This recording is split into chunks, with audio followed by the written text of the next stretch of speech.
Salut à tous, c'est parti pour la toute petite critique de The Haunting of Hill House, j'espère que je l'ai bien prononcé. Alors, The Haunting of Hill House est présenté comme une série horrifique, qui est sortie d'ailleurs aux alentours d'Halloween 2018. En fait, c'est pas vraiment une série d'horreur comme on va le voir. Ça raconte l'histoire d'une famille qui a vécu donc à Hill House, une maison qui est réputée pour être hantée, et un drame s'est passé du coup lorsque cette famille habitait là. La série se joue sur deux temporalités, à l'époque où elle habitait dans la maison, où les enfants sont des enfants, et bien des années plus tard, où les enfants sont devenus des adultes et ont chacun leur vie et leurs problèmes, qui sont pour la plupart liés justement au drame qui s'est noué à Hill House. Et donc la série joue sur ces deux périodes, parfois un petit peu mélange ces périodes pour mieux jouer sur la corde sensible des personnages, de comprendre comment, pourquoi ils ressentent ça aujourd'hui parce qu'ils ont vécu telle chose dans le passé. Alors c'est tiré d'un livre qui s'appelle La Maison Hantée, qui a été écrit par Shirley Jackson et qui a notamment été adapté au cinéma si vous l'avez vu dans le film Hantise, qui était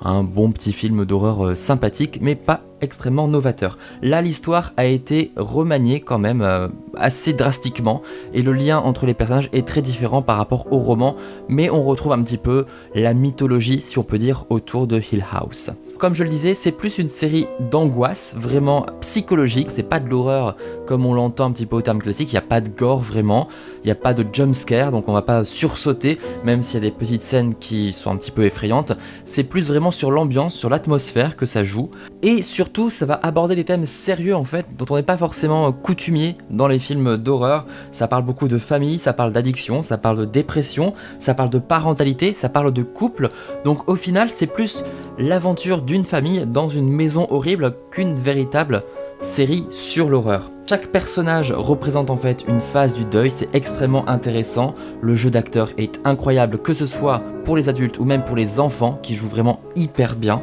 Les décors sont magnifiques, je trouve la maison absolument superbe, et il y a une réalisation, alors la réalisation c'est juste incroyable. Mention à l'épisode 6 bien évidemment. Je dirais la fin est un petit peu convenue malgré tout, et on aimerait en savoir plus sur l'origine en fait du mal dans la maison. C'est les seuls points noirs je dirais de la série que je recommande sinon vraiment très très chaudement. Allez, c'est 9 squelettes dans le placard sur 10.